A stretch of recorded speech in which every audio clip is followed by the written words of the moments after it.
Ana seumur hidup tidak pernah masuk ke negara diperiksa sampai 4 kali. Ya subhanallah. Tidak ada itu kecuali mereka. Mungkin hidup di atas ketakutan ya. Hidup ya, dia ngerasa dia penjahat gitu ya mungkin ya. Jadi itu yang dia lakukan ke kita. Siapapun yang masuk ke sana sama mereka diperiksa sampai berlapis-lapis, kecuali mungkin dari grup-grup mereka orang-orang Yahudi ya. Jadi Bismillahirrahmanirrahim. Teman-teman, barakallahu fikum. Ana sekarang lagi ziarah ke rumah Ustaz nih. Al-Ustaz Al-Fadil, Ustaz Mufi. Hayakallah Ustaz. Ahlan sahlan. Ini rencana kita di udah rumah berapa kali nih kesini? Tawaduk ini ya. Apa? Baru sekarang Ya, kesaksian. soalnya antum kan umroh kemarin. Oh iya, ya, antum juga sibuk. Ya gitu lah. Keluar kota terus. Dunia dah. Karena ada di rumah aja. Terus ya. Safari dan terus. Tapi yang lihat antum Masya Allah. Nah, kebetulan diundang sama teman-teman di Bangka, di Ustaz Mubarak Bapak Alim. Masya Allah. Sudah dari lama diundang, kita tunda, baru bisa dapatnya kemarin, ya Alhamdulillah. Gimana Ustaz? Marhaban, selamat datang di rumah yang kurang lebih pas-pasan ini ya. Ini anak kita ini sama Maktab Bandung. Masya Allah. Ya Allah. Masya Allah. Kita ini mau bincang tentang Palestina, Ustaz. Antum kan pernah ke sana terus punya ashab banyak dari sana. Ana utabi daiman ya hisab. Ana selalu ngikuti apa? Story dan postingan Palestina. Gambarnya Masya Allah. Itu tahun berapa itu? Itu tahun 2020 Januari kira-kira. Apa? Itu memang sedang nggak ada Februari konflik. 2020. Sedang nggak ada konflik. Kalau di kota Yerusalem, mereka sepertinya jarang ada konflik ya, kecuali kayak ada demonstrasi atau lempar-lemparan batu antara rakyat. Itu kan di West Bank deh ya? Tentara, iya, dari Al-Quds ya, dan sekitarnya. Memang mereka tidak mungkin ya, secara logika mungkin tidak mungkin orang Yahudi atau mereka Zionis mau ngebom sana ngebom sini, kayaknya tidak. Kenapa? Karena itu kota juga disucikan sama mereka. Dan memang kan rebutan Palestina menjadikan dia sebagai ibu kota Yerusalem, Israel juga menjadikan Yerusalem sebagai ibu kota. Jadi nggak mungkin dihajar dengan rudal-rudal secara masif seperti di Gaza ini. Cuman terakhir kan Donald Trump itu mendukung Israel itu jadikan Yerusalem itu sebagai ibu kota Israel, pindah dari Tel Aviv ke Yerusalem. Tapi ditolak sama PBB setawana, dan Yerusalem tidak bisa diklaim sama kaum muslimin, tidak bisa diklaim sama Israel juga karena ya tahu lah. Cuman kan kalau untuk masuk ke kompleks Baitul Maqdis itu sendiri kan harus izin mereka ya, otoritas. Semua, jadi semua perbatasan negara itu dijaga sama Israel. Meskipun di West Bank juga perbatasan negaranya dijaga sama mereka. Jadi alhamdulillah tahun 2020 kita datang ke situ nih, cerita aja ya, pengalaman. Ya, anak juga seperti mimpi bisa datang ke sana, subhanallah. Merasa mungkin saat sudah sampai di depan kayaknya anak ditolak gitu, itu perasaan anak kayak gitu. Karena mereka nolak orang secara random tanpa alasan. Oh gitu. Jadi kita apply visanya di Singapura karena di Indonesia nggak ada, katanya harus ke Singapura dulu. Allahu a'lam ya. Karena waktu itu anak juga bukan anak yang ngurus sendiri, karena diajak waktu itu membantu Ustaz Syafiq hafizahullah bawa jamaah waktu itu ada 3 bis. Beliau minta bantu anak tolong bawa juga karena beliau sendiri ya tidak mampu bawa orang sebanyak itu ya. Nah, kita berangkat ke situ melalui Yordan, dari Yordan masuk tuh lewat ke Nahr Urdun, lewat ya, katanya namanya itu Jisr Allenby namanya, itu terkenal lah, orang Yordan tahu. Jadi dekat situ ada imigrasinya Yordania, selesai dicap keluar kita masuk ke Palestina ya. Dan itu langsung sudah bendera Israel dan tentaranya lengkap, ada perempuan, ada laki-laki ya. Nanti bis kita masuk satu-satu sana, kita turun di imigrasi. Ana seumur hidup tidak pernah masuk ke negara diperiksa sampai 4 kali. Ya subhanallah. Tidak ada itu kecuali mereka. Mungkin hidup di atas ketakutan ya. Hidup ya, dia ngerasa dia penjahat gitu ya mungkin ya. Jadi itu yang dia lakukan ke kita. Siapapun yang masuk ke sana sama mereka diperiksa sampai berlapis-lapis, kecuali mungkin dari grup-grup mereka orang-orang Yahudi ya. Jadi kita turun, antri, diambil paspor kita. Terus nanti ada stiker di belakangnya paspor itu. Jadi kita nggak distempel di paspor, karena kalau stempel kita di paspor kita distempel sama mereka, kita nggak bisa umroh gitu, nggak bisa masuk Saudi ya. Karena Saudi nolak, nggak boleh. Urusan pernah masuk ke Israel, distempel paspornya nggak boleh masuk ke Saudi. Jadi mereka sudah tahu. Jadi mereka kasih stiker aja di belakang itu. Jadi sama kita bisa dilepas. Stiker sama dia kasih tanda nanti. Dengan tanda kita nggak paham itu pakai bahasanya mereka. Ada tanda ini berarti lolos. Kalau tandanya yang satu lagi berarti ya bermasalah, harus dilakukan ini dan itulah. Subhanallah, ada lewat lolos yang pertama. Masuk ke yang kedua mulai ditahan paspor. Ditanya sendiri apa berkeluarga, katanya datang. Oh sendiri. Dia pakai bahasa Arab. Mereka Pakai bahasa Inggris. Kita Bahasa pura-pura tidak bisa bahasa Arab ya. Karena mereka benci sama orang Arab. oh gitu ya. Dan mereka tahu bahasa Arab. Dan mereka belajar bahasa Arab. Kenapa? Karena itu adalah bahasanya musuh. Bahasa musuh. Mereka harus paham itu. Makanya jangan kaget lihat mereka berbahasa Arab, ngomong hadis Nabi, baca ayat Al-Quran ya karena mereka tahu itu semua. Dan sangat disayangkan kaum muslimin banyak tidak paham ya. Yes. Subhanallah, kemarin anak manggil orang aja akhi di komentar di Instagram itu langsung diserang. Oh, sok-sok Arab, subhanallah. Orang Yahudinya pintar bahasa Arab. Yang orang Islamnya tidak bisa bahasa Arab, subhanallah. Selesai diperiksa sendiri apa keluarga kata dia. Oh, anak sendirian. Anak bilang, oh ya ditahan pasporan. Pemuda lihat dari jenggotnya sendiri mau ngapain nih? Ditahan sama dia paspor. Lo waktu itu bukannya sama rombongan? Iya, dilihat rombongan kita juga yang muda-muda bilang sendirian, tidak bawa istri, tidak bawa anak, ditahan paspornya sama mereka. Yang sudah umur-umur, yang bapak-bapak, ibu-ibu disuruh lewat semua dikasih paspornya. Kita yang masih muda waktu itu ditahan semua paspornya. Dan setelah itu mereka sudah lewat semua nih, sisa kita aja yang ditahan paspornya, lalu dipanggil satu-satu kita. Fulan dipanggil. Diminta tas kita, diminta handphone kita, handphone itu dilacak pakai mesin agak besar kayak di scan gitu. Jadi mungkin isi data handphone kita tuh ada di mereka semua. Yes. Nomor HP siapa kita yang simpen siapa aja. Paranoid banget ini. Parah.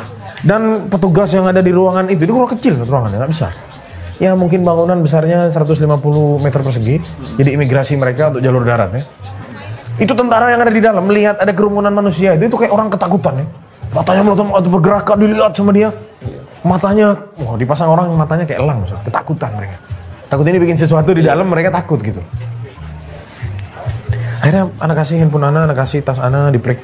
Jadi tas itu sudah lewat X-ray biasa, dimasukin di belakangnya X-ray itu ada X-ray yang lebih besar lagi, yang bisa memeriksa lebih dahsyat lagi dari yang. Dan anak tidak pernah lihat itu di negara-negara yang lainnya seperti di Saudi atau di.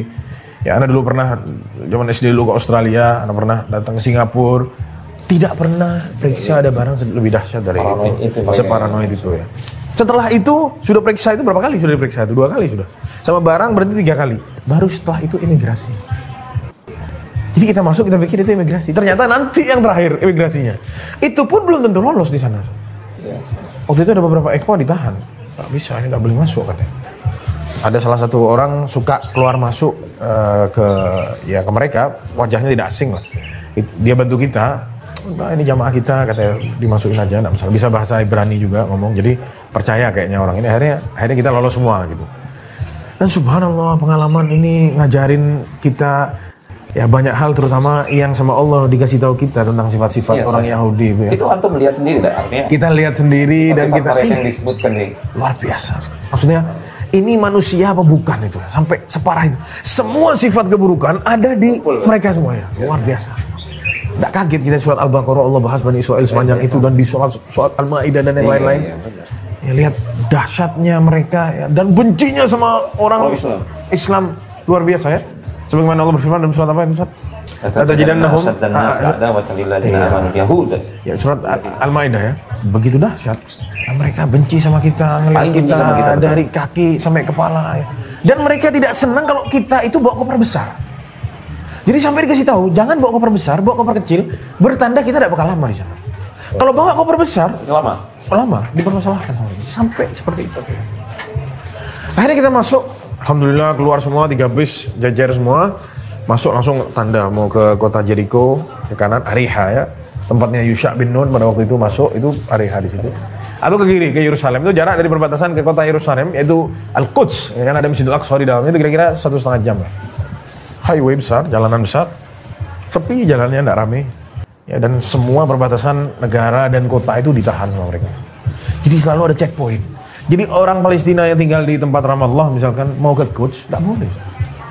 KTP mana? Ramallah, tidak boleh masuk sini. Jadi antum tinggal di Ramallah, punya teman atau punya saudara tinggal di Al-Quds, antum mau ziarah, tidak boleh. Yang ini mau ziarah ke sana pun katanya demikian, dilarang juga. Kalau ketahuan ada yang nginep, akan dipermasalahkan. Itu sebenarnya kita tahu, Syekh yang datang kemarin, Syekh Abu Haniyah dan kawannya. Itu Abu Haniyah tinggal di kota mana? Di Bethlehem kalau nggak salah, satunya di Al-Quds. Tidak boleh saling berziarah. Saya kalau ketemu sama Syekh ini katanya di luar, di Yordan baru kita ketemu. Di dalam negerinya tidak bisa. Padahal dekat gitu. Dipetak-petak sama mereka, dipersempit dan dibuat sulit hidupnya kaum muslimin di sana. Itu yang kita lihat lagi. Ya, dan mereka melihat populasi kaum muslimin semakin hari semakin banyak. satu orang Islam anaknya 5, ada yang anaknya 7, ada yang 12 anaknya, ya kan? Makanya mereka saat nyerang Gaza, dihabisi anak-anak, semua jadi korban, mereka tidak peduli. Mungkin mereka tahu isinya Al-Quran, anak-anak yang didolimi itu yang akan jadi, yang akan menghancurkan mereka. Yang pertama mereka mungkin tahu kisahnya Nabi Yusuf alaihissalam. Dibuang sama saudaranya kan? Iya, yang ke sumur. Terus besok siapa yang jadi? Jadi Nabi menteri. Yusuf. Iya. Iya. Beliau yang akan menang. Mungkin orang Yahudi tahu itu. Jadi tidak peduli anak-anak mau orang tua digasak semua sama mereka, dihabiskan semua. Karena mereka tahu pemenangnya, akan ada pemenangnya, dan kemungkinan yang dari kecil-kecil ini mereka mau habisi semua.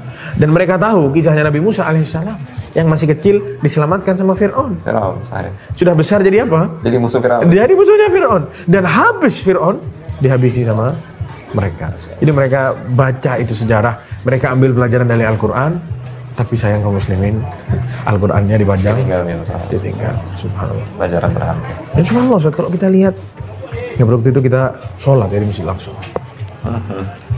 Anda lihat setiap pintu yang ada di sana dijaga sama tentara. Tentara sama polisi, 2. Bukan cuma polisi yang jaga. Tentara ikut menjaga juga di sana. Jadi kita tahu Masjid Al-Aqsa itu luasnya 14 hektar ya. Itu ada temboknya. Ada yang ditembokin, ada yang di luar tembok juga masuk ke daerah Masjid Al-Aqsa. Sangat besar, 14 hektar, sangat besar sekali ya. 14 hektar. Itu daerah Masjid Al-Aqsa. Jadi mirip sama kayak Masjidil Haram gitu. Iya. Dan di dalam komplek 14 hektar itu ada perumahan penduduk, ada Dome of the Rock itu yang apa namanya, Qubatus Sakhrah itu yang emas itu. Terus ada Masjid Jami' Al-Aqsa Al-Qibali itu tempat sholatnya di sana. Jadi kalau kita datang sholatnya di situ, di Masjid Jami' Al-Aqsa itu. Dome of the Rock tidak dipakai sholat di situ. Cuman kalau masjid ya Jami'-nya penuh, itu orang sholat semua sampai ke belakang. Dari ke selatan, karena kiblatnya ke selatan ya, dari mereka ya, ke arah Mekah di selatan. Kita waktu itu subuh-subuh masuk ke sana, subhanallah, karena musim dingin ya. Waktu itu subuh itu 1 derajat. Jadi kita tangan kita masukin ke kantong, tangan kita taruh di kantong, wajah juga hidung panas, kering kan. Jadi anak pakai sorban, anak ikat di anak ikat tutupin mulutnya, cuma mata aja yang terbuka. Anak waktu itu nuntun jamaah. Mungkin. Terus. Jalan. Bawa jamaah, anak paling belakang. Karena takut ada jamaah yang tolak-toleh, akhirnya hilang. Jadi anak yang keliling di belakang. Jamaah sudah masuk semua. Dilihat kan orang Indonesia semua lewat semua. Rombongan Indonesia. Di depan ada Ustaz Syafiq yang bawa Indonesia, ada Ustaz Syafiq. Oke, siap masuk. Terakhir anak di dalam.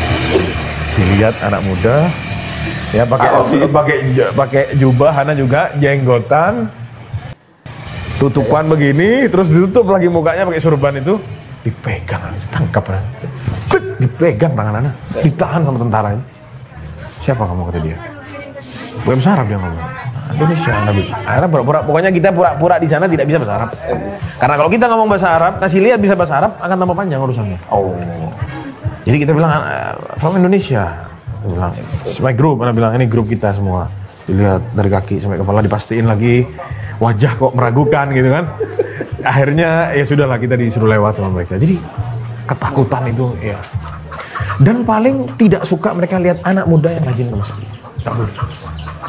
Tour guide kita ngasih tahu, kalau ada anak muda rajin ke masjid akan ditangkap sama petugas masjidnya, diambil KTP-nya.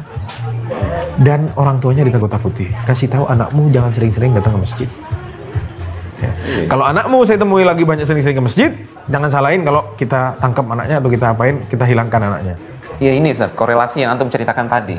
Sepertinya mereka memang tahu ini al-Yahud ini, Zionis ini. Ini anak muda, muslim, taat, soleh, rajin ke masjid. Ini masalah nih.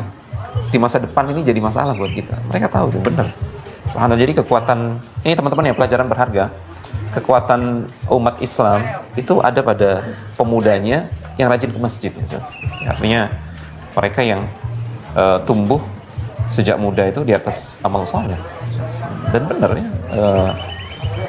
Tidak boleh ada anak muda yang taat ke masjid ya. Mereka tahan itu. Bahkan guide kita pada itu ngasih tahu, tetangga Ana seminggu yang lalu pas kita ada di sana, seminggu yang lalu mati di pintu sini, ditembak terus diseret sama mereka. Kenapa? Karena buru-buru dia dengar sudah komat, di jalan agak cepat subuh. Jadi pas dipanggil sama tentara kayaknya nggak denger dia, karena fokus ke suara imam. Dipanggil nggak denger, ditembak langsung. Der, mati di tempat, diseret tuh. Darahnya masih ceceran. mereka ke masjid itu sampai seperti itu, ditahan sama tentara, enggak boleh. Di sini ke masjid enggak ada yang nahan, tidur kita. Subhanallah. Ya, dan itulah yang disedihkan ya, dari kalangan kaum muslimin. Sekarang Allah kasih keamanan, kasih ini yang waktu banyak untuk mendekatkan diri sama Allah, tapi disia-siakan. Ya, untuk menuntut ilmu tidak ada waktu, untuk ini. Tahu-tahu dia mau jihad, langsung meleng atas satu. Dipikir jihad ini main-main sama mereka. Dipikir jihad ini tidak perlu ilmu, tidak perlu mental yang besar, tidak perlu ya kekuatan mental seseorang yang dibangun di atas Islam, bukan mental di atas berani-berani bodoh gitu ya. Banyak orang berani ya, tapi berani bodoh, tidak ada pertimbangan, tidak ada masuk nekat aja gitu. Ada orang yang berani karena anda yakin. Iya. Dan tansurullah yansurkum, dia yakin atas itu. Wa yuthabbit aqdamakum, Allah akan tegakkan. Tapi ini jahil, tidak tahu apa-apa gitu. Tiba-tiba dia mau kirim, tapi ternyata dia cuma rame-rame di media sosial aja. Euforia karena keramaian orang gitu. Dan ya itulah, emosi, terbawa perasaan, tapi tanpa ilmu itu juga akan berbahaya, Ustaz. Nah ini teman-teman, tadi ada yang menarik dari yang disampaikan oleh Ustaz Mufi. Ana jadi ini Ustaz, Masya Allah. Kita ini kan dalam situasi aman, Ustaz, ya, nikmat tinggal di Indonesia. Di Lombok apalagi Ustaz. Sampai pindah di Lombok. Jadi azan kita dengar di mana-mana. Kalau kita dengar ini apa cerita pemuda di Palestina seperti itu perjuangan mereka untuk ke masjid, terus kita kok ya Allah dengar azan tapi masih rekut gitu, masih tidur sama. Khawatirnya nikmat aman ini nanti dicabut gitu Ustaz. Kan ada ayatnya itu kan. Teman-teman itu di Al-Qur'an ya. Iya, di Al-Qur'an disebutkan bahwasanya Allah itu tidak akan mencabut ya suatu nikmat dari suatu kaum ya kecuali jika kaum itu telah berubah gitu Ustaz. Yang tadinya taat kemudian dia Allah tidak akan merubah ya keadaan satu kaum kecuali kaumnya yang mau merubah dirinya gitu. Subhanallah, ya itulah kesedihan yang ada di kalangan kita Ustaz, yang mungkin ustadz-ustadz juga harus lebih giat lagi untuk mendakwahkan. Ya dakwah bukan serampangan ya, dakwah hina sana hina sini ya itu bukan dakwah ya. Dakwah dengan baik ya, dan jangan baperan juga ya. Jadi seorang dakwah banyak yang baper terus ditegur orang nggak enak terus berhenti dia. Jangan, dia jalan aja terus. Selama dia jalan dengan baik kita jalan lagi. Dan selanjutnya Ustaz, kita membahas nih kisah di sana ini, ya kita banyak temukan di sana para pemuda-pemuda dari tentara-tentaranya orang-orang Israel itu kalau ngelihat kita tuh mereka ngelihat kayak bukan ngelihat orang gitu, kayak kita dianggap hewan mungkin sama mereka. Iya. Semau-mau, jangan, tidak boleh kamu di sini, sudah keluar pergi aja. Udah mau semau dia. Bahkan yang dikasih tahu saat waktu itu kita di jalanan ada tanah besar, isinya kayak apa, kayak apartemen tempat tinggal mereka. Ini dulu semua tanah ini semua kebun zaitun punya salah seorang orang Palestina, orang-orang Badui lah. Besok orangnya datang, tanahnya sudah ditutup, tidak boleh masuk. Loh, ini tanah anak kata dia. Tidak bisa, ini sudah diambil sama ihtilal sama penjajah, sama orang Israel. Dibangun, dikurung, dibangun gedung. Dan kita tidak bisa mau. Jadi persis banget gitu, seperti sifat yang disebutkan dalam Al-Quran. Mereka kan menjuluki selain mereka itu ummiyin. Selain Yahudi, ummiyin, orang-orang pinggiran nggak bisa baca. Laisa alaina fil ummiyin sabil, kan mereka bilang begitu kan. Udah nggak apa-apa kita mau zalimi ummiyin, kita mau perkosa anak perempuannya, kita mau bunuh, nggak apa-apa gitu. Bahkan mereka saking pedenya, nah coba nanti dicek ya teman-teman. Mereka bilang, kami pun kalau orang Yahudi masuk neraka itu hanya paling beberapa hari aja gitu kan. Hanya beberapa hari aja. Coba lihat sombongnya mereka itu. Dan itu bukti juga firman Allah SWT yang menjelaskan tentang bahwasanya mereka itu manusia yang paling tamak saat mereka hidup ya. Jannahum ahrasan nasi ala hayatin wa minal ladzina asyraku yawaddu ahaduhum law yu'ammaru alf sanatin ya ma huwa bimuzahzihi minal adzabi ay yu'ammar. Mereka orang yang paling tamak ya, ingin hidup dan kalau bisa hidup 1000 tahun umurnya. Ya, kalau bisa. Jadi ya itu hajar sini, hajar sana, semuanya dianggap punya dia. Dan itu juga menyeret mereka ke sifat yang satu lagi Ustaz, pengecut. Jaman. Ya, makanya sekarang kita lihat nih, pada kabur semua kan. Dari Tel Aviv, ya, juga ratusan ribu orang perbatasan semua di tembok. Dan waktu itu kita lewat satu jalan, itu temboknya gini Ustaz, gini temboknya terus gini. Wah. Itu tembok 4 meter tingginya ke atas atau 5 meter, terus nanti kayak ada payungnya lagi. Payungnya beton juga. Kenapa? Ini soalnya kita sering lewat situ katanya orang-orang Yahudi. Di baliknya jalan ini perumahannya orang Palestina. Kita takut dilempari batu. Bayangin. Sepanjang jalan itu dia bikin tembok sebesar itu hanya takut dilempari batu. Jelas lah, kalian penjajah kalau dilempari batu masih syukur gitu kan. Dilempari batu. Jadi mereka playing victim. Seakan-akan saya yang dizalimi, kita yang takut, kita suka dilempari batu. Loh, antum ini penjajah. Iya. Antum injak-injak, iya, tanahnya orang diambil semaunya. Jelas, syukur masih dilemparin batu itu. Syukur. Mungkin orang Palestina punya persenjataan yang sama, sejenis sama mereka. Ya dari dulu habis sudah mereka di atas muka bumi.